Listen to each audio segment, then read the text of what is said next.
USCHO.com. This is the USCHO Spotlight, a weekly podcast from U.S. College Hockey Online at USCHO.com, featuring conversations with college hockey coaches and players and journalists who cover the sport. Welcome to USCHO Spotlight for Wednesday, October 13th, 2021. I'm Ed Trefzger alongside Jim Connelly. Last weekend, Michigan Tech caught everyone's attention by sweeping Wisconsin on the road, and that has led to a lot of media attention for the program. And joining us now on USCHO Spotlight, the head coach of Michigan Tech, that's Joe Shawhan. Joe, what a great start to the season for your team, a sweep of nationally ranked Wisconsin on the road. Take us a little bit through that weekend you just had last weekend. Thanks, Jim. I appreciate that.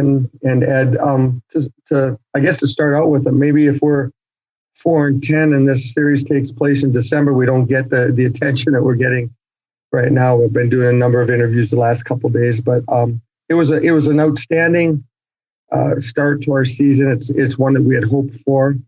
I wouldn't say it caught me anywhere by surprise because, last year I felt we had a really good hockey team. We were not just in every game except for maybe one that we played on the year, but we were very good in those games. And what we really had a problem doing last year is scoring goals. Statistically, probably we were scoring chance differential. We were probably as good as most teams in the country. And but as the season went on, and it showed harder and harder for us to put the puck in the net. With those scoring chances, sticks got gripped a little tighter, and it almost got to the point where you feel sorry for the players. So I think refreshed vigor on the guys, a good off season of dwelling on what could have been in some ways, the return of basically our entire roster, and a couple of great additions to our team through the transfer portal and recruiting. I think our guys came in with a little bit maybe different, fresh mindset, a more relaxed mindset. And I think we saw a little bit of that games are a little different when you're able to put some pucks in the net. The games weren't really different in how they were played than they were a year ago. The result was different, I think, because we took some pressure off by scoring some goals. Was there, Joe, any way, maybe a desire when you talk about guys knowing how good you were last year and maybe didn't get the results? Was there a desire to, I don't like to use the word chip on a shoulder, I think that's a little bit cliche, but where there was some sort of a hunger just to show right out of the gate against a good opponent on the road that you're a team that should be reckoned with this year? Yeah, I'd say yes and no. I'd say that we really benefited from a surreal opportunity in that some of our main characters on our team, our leaders, our captains, in Trent Bliss and Alex Bretzman, are from Wisconsin. And there's such a deep entrenched tradition in the state of Wisconsin with regards to the Badgers that going home and playing in that rink was of significant impact to them. And they are certainly the drivers of our culture and what goes on in our locker room. And they back that up with a great performance and a great demand on their teammates to show well in their own state. And then added to that are Michael Carroll, who's a transfer from Boston College, who we recruited back before he went to Boston College, another Wisconsinite that is a tremendous defender for us, a very good defenseman that fit that same mold and is real good friends with Blisser. So I think that the leadership on the team being so energized and focused, in particular to this game and looking forward to this series for a long period of time, I think that was probably more the driving force that they wanted to show well than the fact that, okay, let's prove that we can do this, or let's prove that we can do that. I think the guys believe in themselves. I firmly believe that they believe in themselves and what we're doing, and that they're driving a good, solid culture here. But I think that we certainly benefited and hopefully got a jump start going forward, got those cables on the battery to start that motor going forward for the ability to produce offensively, because I do think that we have a team that can give anybody on every night, give anybody a world of fits. I want to ask about your goaltender, Blake Pate, and looking at his numbers and didn't get a lot of time as a freshman. Then last year, carried your water for most of the season. Good numbers, 181 goals against average and a save percentage north of 930. Those are the kind of those standards that a lot of coaches look for in a goaltender. Goes out the first weekend, the first night. I know shots aren't always indicative, but 40 shots, gives up only 2 goals, then comes back, gives up only 1 the next night. What did you like out of the way he played, and what have you seen in his development? Yeah, I appreciate that, Jim. He's a unique individual. He's a tremendous young man that I won't say is an overachiever, but every place he's been along his path, he kind of goes in and in some ways surprises people. It happened at the midget level. They won a national tournament at the midget level. He goes on and he's supposed to play in the North American League, and Cedar Rapids says, we kind of like this kid, and they bring him up, and he's their guy, and ends up playing on a U.S. team over the holidays that represents the U.S. internationally, a team picked from the USHL top players. And then he comes to us as a freshman. We had a really good goaltender, a Hobie Baker candidate, an all-league candidate, and Matty Jerusek, who was actually a transfer from Wisconsin. So Matty has an outstanding year for us. Is a leader in the locker room, is a leader in every respect, and Blake kind of I wouldn't say bought his time, but he worked hard on his craft. And then when the opportunity came last year, the intent going into last year probably would have been that Blake isn't proven yet. It's a wide open position. We brought in Mark Sinclair as a transfer when Huntsville folded their program initially, and we bring Matt in, and he does a good. We expect him to at least be a split goaltender, and then Blake just forced us to play him every night, and he's continued to grow, continued to develop. He broke records at a prestigious school like Michigan Tech that has a long 100-year history in there's some statistical categories. Again, a tremendous young man. His brother's here. There's great competition. His twin brother's on the team, who had a great weekend as well.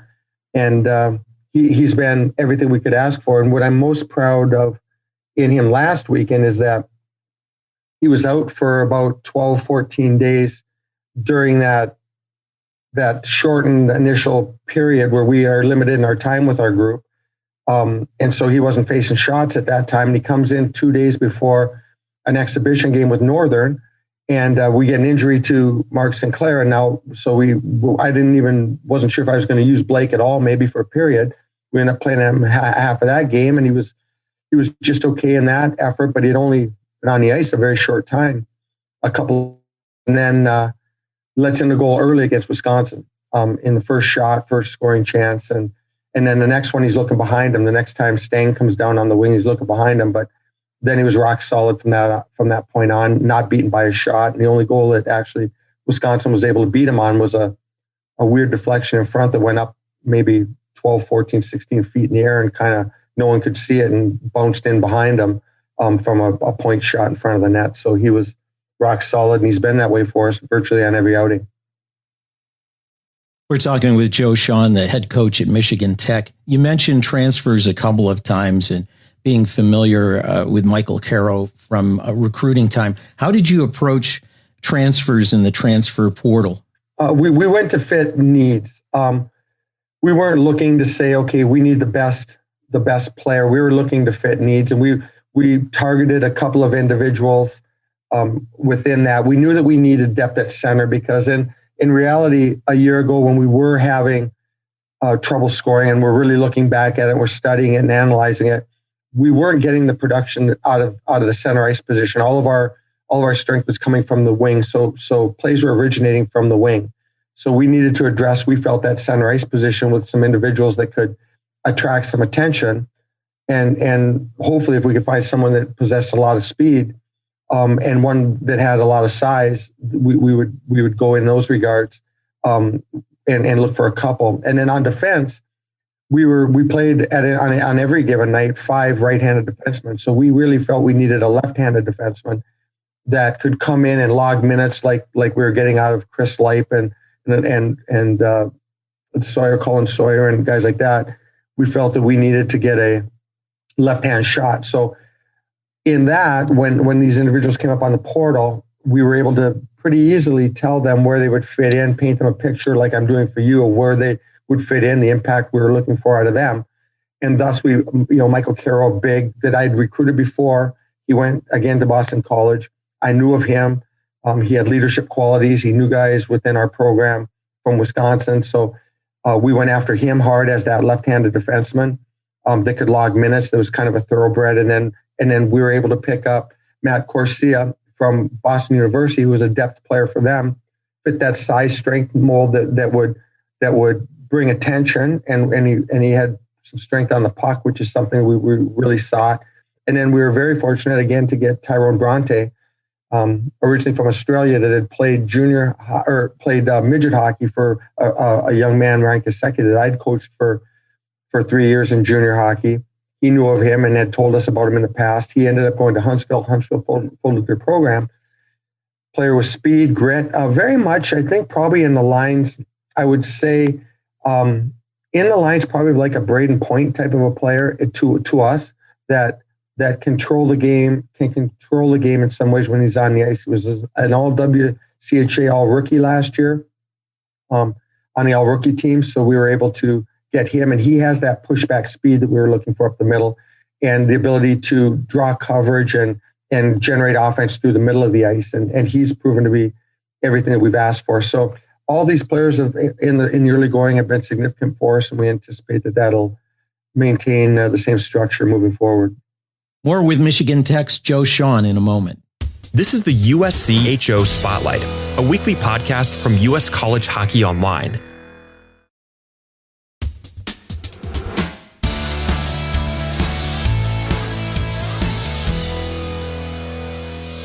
Continuing with Michigan Tech head coach Joe Shawhan.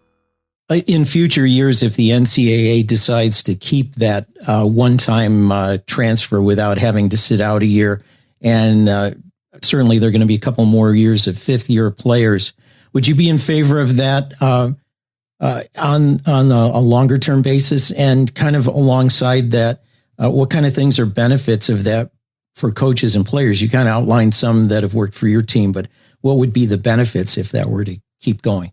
Yeah, I'm not in favor of it. I'm in favor of them.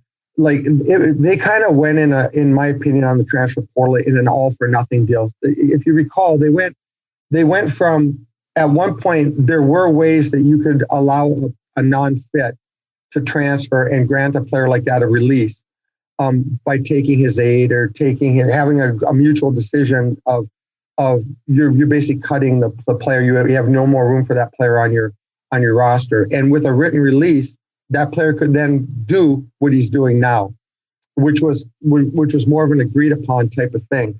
I think this is ultimately, and this is just my opinion, but this is ultimately going to, in a lot of ways, just keep feeding the glitter programs.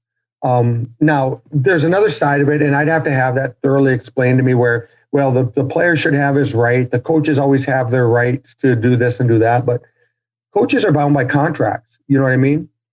Like, I can't just walk away and go and interview for another program. I'm bound by a contract that I guess I can void that contract and suffer the penalties that are within that for leaving early. So I don't think it is necessarily the same. You know, when they compare it to coaches can choose and go where they want to go, they're usually bound by somewhat of the same term that this decision comes by. Now, I'm for it if you put some things in it. If you put something in there where you can say to a young man, okay, we're making a commitment to you. We're honoring our commitment to you. We're offering you an NLI. We cannot take that away.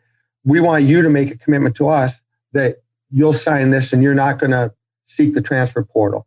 Then that gives a school a decision. Well, what is this kid really in it for? We're making a commitment to him, but is he making a commitment to us? Because I ultimately think that what's going to happen out of this, and I think you'll see it sooner rather than later, there were some 300, 350 or whatever the number was that went in the portal this year. What, 200, 250 of them didn't land? So 250 of them were looking for greener pastures and thinking this portal is the greatest thing in the world because they're a depth player or not having the role that they wanted on the team they're on. And they ended up out not having any place to play. And so all of a sudden, then it shut right down. Like in a matter of a couple of days of when the numbers hit, it shut right down and no one went into the portal. because they're like, whoa, wait a minute, there's too many players for the spots that are going to be available coming up. So I think what it's ultimately going to get to, and this is why I say I'm not in favor of it, I think the greatness of college hockey has been the parity and the ability of any program, call it AIC a few years ago, going in and beating the number one seed in the country like 2 or 3 years ago in the NCAA tournament, the first game, and beating them, not just lucking out, but beating them. The national championships, Division II, Minnesota Duluth, back-to-back national championships. Union, not a perennial power, national championship. Providence at that point was not a perennial power, came in as a 16 seed, national champion. St. Cloud, constantly in the top. I believe they're a Division II school as well. Mankato elevating, Mankato's certainly not University of Minnesota or whatever, and they're at the top of the country. That's the beauty of it. And how that happens is because the feast of players, of these top end players, is we have to get this young guy. We have to get this young guy. We have to get this young guy. They lock up these young guys that other schools never have a chance at. Well, then it comes to the point where when guys sign early and turn pro and things, those young players go into their team. We have to honor that or else we'll lose that kid. He'll say, I'm not going there. I'm going someplace else. They're not honoring their commitment. So whether they're ready or not, they have to take them. And a lot of times they don't get that player. They get a player, Quinn Hughes, for 1 or 2 years at University of Michigan, and then he's in the NHL. And so they have to bring in Quinn Hughes. Well, now with the transfer portal, they can replace that where teams were the benefit of some teams to make the parity within college hockey was with older rosters. And that's no secret. I'm not displaying an Einstein theory here. It was with older players. Those are the teams that were winning. Well, now it's a double-edged sword. Certain schools are going to be able to say, okay, we'll bring in these two or three first-round, second-round draft picks, but I like this player over here on this team, and I like this player over here on this team, and he knows a player on his team played with him in juniors that's on our team that, I think we can have a chance at that kid. Well, all of a sudden that kid's going to show up in the portal, and he's going to go and so these teams that are losing all these players to signing early and things are going to both be able to choose to bring in the best young players they want, but they're also going to get that experience by stealing, in my opinion, stealing very good players from other teams. And if you look at the players that we got, I'm in favor of the way that went down. The BU was moving on, so Michael Carroll comes in available for us. That's a great rule. A fifth-year player, and that rule was in place where a fifth-year player going after a master's program could transfer anywhere and play immediately. That rule was allowed. Matty Corsia, he was a depth guy at BU that they were out recruiting in a lot of ways. They would have taken him back, but he was competing for a spot, and they would have allowed him. They would have written him a release to go play someplace else. Tyrone Bronte, a school was folding. He was available to everybody. The avenues were there to maintain the parity level of hockey. And I mean, you look at anything in life, in my opinion, and power will find a way to get what they want. And you make a couple threats here and there. You get some big football programs that say, "Hey, we don't need the NCAA. We want to pay our players." So they say, "Okay, well, we can do a likeness thing because we don't want to lose these players from our revenue source." So they make this image and likeness, and now you're able to pay players whatever $1 million in a car sponsorship to go play at the University of Prestige. You know what I mean? So the loyalty phase is leaving. I'm probably old school on that, but I think that we make better people out of helping people come through adversity and growing, and to be part of a group and not necessarily have to be the group that my dad's going to go. If I can't make a team or be the star, my dad will make me a team and I'll be a star, and he'll make me a star. I think that we're losing that now. Again, old school, call it what you want, but I know that for me, the way I grew up and the way that I was able to get where I got, low income housing, single family parent working, having to work double shifts to get our family by, no one gives you anything. And I think that people are better off when they work and earn and produce, instead of getting it different ways. And that's just my old school thought. So roundabout answer, I think there's other ways they could have gone about the transfer portal and allowing a free agent type market. And that's just my opinion. Just a quick follow-up on that. What about also the loyalty or commitment from the school to the player? What does that say to the player if you bring somebody in who displaces them? Well, that's the other side of it. Like where, and you probably, maybe you heard the interview that I was asked about that yesterday. And my feeling of it is, I think you're going to see a degree of, I know here at Michigan Tech, if I cut players, man, there better be a good reason for me to do it. And it better be nothing to do with ability. Because when we make a commitment, we better have done our work to recruit that player, to make sure that we've done every bit of homework we can. What's the dog's name? How does he treat his teachers? Everything that you can do to make sure that you're getting a player that will represent the university in the right way. So I'll just use us for an example. So let's say that we lose 5 top players to the portal. We graduate 3 or 4 more really good players. How does a school, and I'm using us because I think we have a pretty good name in being able to use the portal, but I don't want to say it about anybody else. All of a sudden, a coach goes in and says, listen, boss, what's the loyalty that the players are showing to us? Like, I'm held accountable for my record. My job's on the line for my record. Where's my accountability? And this is the same. This is the very same as this whole thing. Let's go back a little bit. There was a gentleman's agreement back in the day when I first got into this 30 years ago, 20 years ago, whatever. There was a gentleman's agreement that you leave my recruits, once a verbal commitment's made, you leave my recruits alone, I'll leave your recruits alone. And there was an ethics committee within the Coaches Association that would have to be called up and answered, embarrassed in front of the group if that didn't occur. And that didn't occur in the likes of a guy being challenged in front of the ethics committee and saying, you stole my player. No, wait a minute. I didn't steal your player. I got a phone call and asked about if we'd be interested in your player. And we told him we would be interested, but he's committed there. So we can't be, well, he's still committed there. And then the other coach would say, well, you're basically telling him you want him if he decommits. So you could see the wolves in the room. You could see the wolves in the room. And so the loyalty factor of it now goes into where do you show the loyalty to the athletes when your job and everything is on the line? That's going to be a legitimate discussion versus, well, let me get back to my point. And then it got into this gentleman's agreement was gone. And who made the gentleman's agreement? It was school A saying, I don't want school B to take my players. And it's these top prestigious at the time schools making that agreement. Well, what happened was these little Johnnies started saying, well, if they're going to commit guys early and do that, we're going to commit guys early. And we're going to make sure that those kids that commit know that those other schools aren't necessarily honoring their commitment. So all of a sudden it came down to coaches in the room from these elite schools saying, wait a minute, I can't say to my athletic director that I'm not going after a kid that we never had a chance to recruit. Well, just back the agreement, the coaches agreement was pretty good for you 2 or 3 years ago, but now when everybody else is locking up players, that agreement isn't good anymore. You're going to, because your job's on the line, the pressure's on you. You want to be able to tell your athletic director, I listen, I'm not going to honor any agreements unless it's an NLI. I'm not going to honor it. So it all, again, feeds off of power, and it all comes down to the asset, and the asset is the athlete. And it comes down to who controls the asset.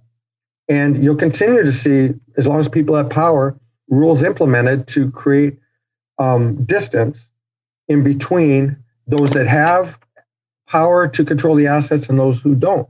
And maybe that's a good thing. Again, I'm old school. I think athletics is pure, and I'd like to see everything solved in an even way on the battlefield. Now you can say, well, let's see if a kid has a chance to go wherever he wants.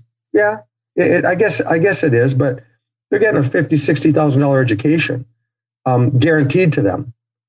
And that's not good enough. Now it has to go that much farther. It was good enough when they didn't have everybody knocking at the door, but it's not good enough now. So our job with the rules is to maintain our players, to do whatever we can to make this the environment. And if they're seeking glitter, they have the avenue now to leave, and we have to live with it and keep, I guess we have to make ourselves glitter as well. We're talking with Joe Shawhan, the head coach at Michigan Tech. I'd like to turn to the CCHA, the new league. Obviously, the regular season hasn't gotten away in conference, but I'm interested in some of your thoughts on the new league. Certainly, you have a smaller travel footprint. We've already seen some really strong promotion of the league, and I've heard good things from coaches around the league about having a former head coach as commissioner. What's your take on the CCHA so far? I think it's awesome. I think it's absolutely awesome in the fact that now I'm from the CCHA. I'm a Lake State guy and a Northern guy that were in the CCHA, so it has nothing to do with that. What I like is that, again, probably on the theme of this discussion, I thought the other league, in a lot of ways, made concessions for there were programs getting hurt by one loss in the pairwise because of strength of schedule and things like that. There was and I mean, to the point of 0.001 keeping you out of a national tournament because maybe a tie against a certain team at a certain time. So that's okay if that's shifting around and every so often this team isn't up there and this team isn't up there. But what was going on, and this is, I think, what drove it. What was going on was that do you cater to mediocrity in some degrees, or do you try to, you got some saying we want to be the best, and a couple of years ago, if you remember, Minnesota State out of the blue applied to the NCHC. Well, you lose your top dog, and that looks terrible. And so, well, why is that happening? We want to be the best. We want to win a national title, and you saw a little bit of what was to come last year, I think, in that you replaced, Huntsville was in the league last year, but you replaced them with St. Thomas. That's really the 8 teams, let's say. And it was competitive.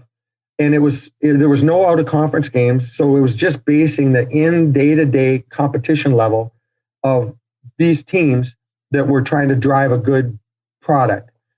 And if you look at that alone, you look at Mankato playing strictly a conference schedule, making it for the first time to the Final Four. And you look at Bemidji going in and having a tremendous dominant effort against Wisconsin and playing very good the second game. And then you look at Lake State, if you look at the shots and everything in the game, it was not indicative of that score against UMass, who won the national tournament. The score wasn't indicative as to what the game actually was. So playing head-to-head, game in, game out, without potentially losing a chance at national tournament bid because of one odd loss somewhere along the line and all this strength of schedule stuff, the thought had to be, we have to improve our strength of schedule, and we have to play a strong non-conference schedule. And look at Mankato's schedule. Look at ours. We just played Wisconsin ranked. We have Notre Dame. They were ranked going in. We have we'll play Michigan, who's top ranked right now, and Michigan State, and then we go to Clarkson, who's perennially an ECAC powerhouse. So, but Bemidji's doing the same thing. They're playing North Dakota. So we had to get ourselves to the point, if we wanted to be viable as a conference and get into this recruiting battle with teams, we had to get ourselves to the point where we were competitive in that discussion with the best leagues. And the way you do that is head-to-head and getting your teams in the national tournament. That's one way. Then up your programs with your facilities and things like that, and then you move on from there. So the league has done their part. We brought in instant credibility in Don Lucia. I think the promotional staff has done an outstanding job in right from day one in getting the league, the word out and holding our departments to a standard of promoting our league in the right way in every aspect, making sure, as a little thing, make sure your boards are clean, guys, because people are taking pictures of highlights. If we want our games on TV, make sure the look is right, make sure the nets are painted, make sure, those little things that, a guy like me says, really? Is that really that important? But to them it is. And to the people here that do that part of the operation for us, it has to be. So I think you're seeing a good product on the ice. I think the argument is that there was great competition. We were beating ourselves up. Certain teams were beating themselves up. Certain teams, and maybe us, were feasting on certain teams every year and that was maybe fabricating a record. And, coaches will lose their jobs and things like that. Look what happened in the NCHC when they went to, when the when this whole transpiration happened in the past, if that's even a word, I don't think George Gwozdecki ever coached a game in the NCHC. And he was, if not the biggest name as a coach in college hockey at Denver, one of them. And Rico Blase, there's fallout by, you can say that you want this and that, but there's also fallout, and the expectations are on us as coaches to do our part and make sure that we have good programs. I'm with Joe Shawhan from Michigan Tech. And Joe, you mentioned you're going to bring in Notre Dame this weekend, a team that a lot of people have high expectations for.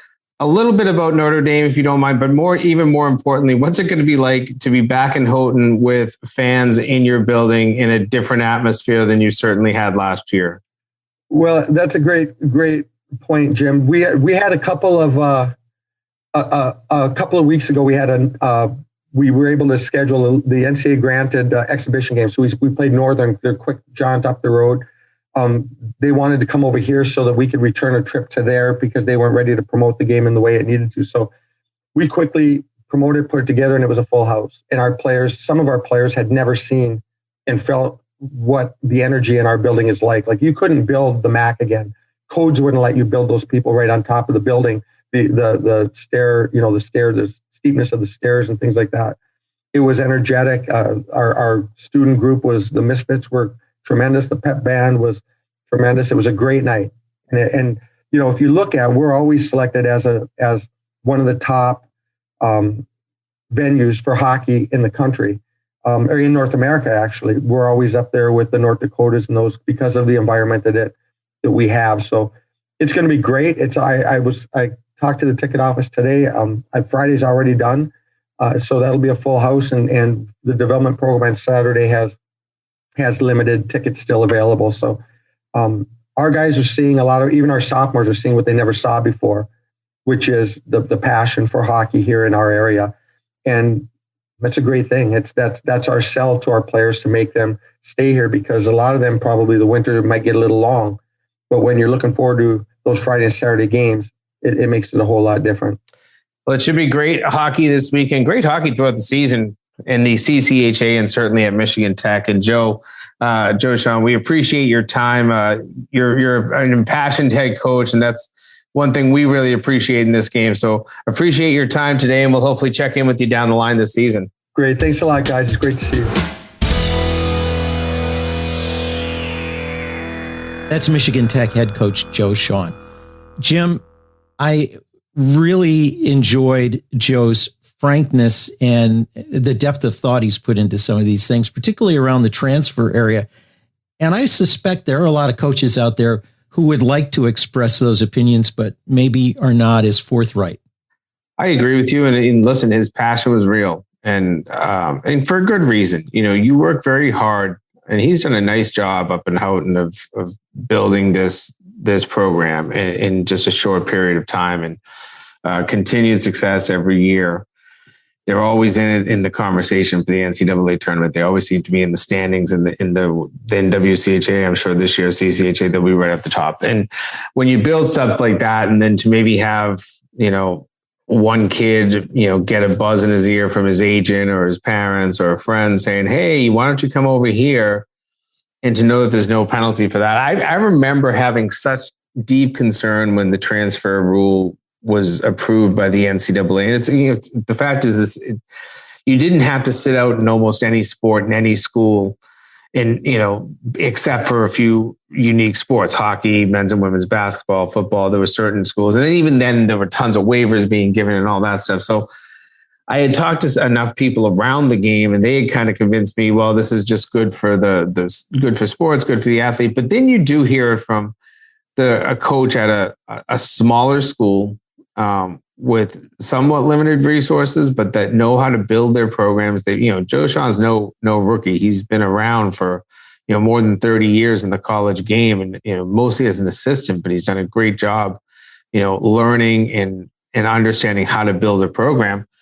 And he's doing everything he can, only to potentially be pillaged by somebody who, they thought they had recruited these great players and then lose them to the NHL, lose them to the pro ranks, a year early, and they just want to fill some gaps and holes. And hey, who do you turn to? Some kid that they totally overlooked for a long time in the recruiting process Joe Shawhan and his staff go out and give him a scholarship. And then next thing you know, he turns out to be a pretty good player and everybody suddenly wants him. So there is some danger in what we have in the current transfer rule, but I don't see it going anywhere. It seems to be something that will be staying for a long time.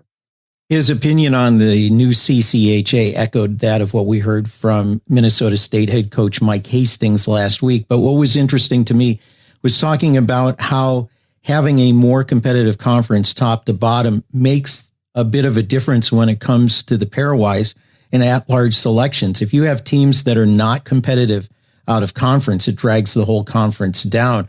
And this may make a difference for these 8 teams in the new CCHA. It certainly could, and they've started the season. Looking at the out-of-conference record, 8-11-1, and that's decent to say the least. And higher than maybe some of the non-conference percentages were for the old WCHA. The WCHA of most recent, the one that was mostly comprised of the leftovers when the NCHC and Big Ten were formed. I do think that you have to understand that a conference wants to be better. And it does sound like Joe Shawhan understands the professionality that's been thrown into the mix here with a commissioner like Don Lucier. They are doing a good job top to bottom of running things. From what I've heard, they've forced some better updates for things like video review, which I think league to league is so incredibly inconsistent building to building, but they've put standards in place that they want a higher level of video review to be able to take place so that you don't have some of the controversies you often do. All those small things add up. And I think in the end, the CCHA is doing a great job of building a brand and certainly elevating the brands of its 8 programs. Last weekend, Michigan Tech did its job by sweeping Wisconsin. They hope to add to that non-conference record in a home game Friday against Notre Dame. For Jim Connelly, I'm Ed Trefzger, and we'll catch you next time. This has been the USCHO Spotlight, a production of US College Hockey Online. Visit uscho.com/podcasts to listen or subscribe.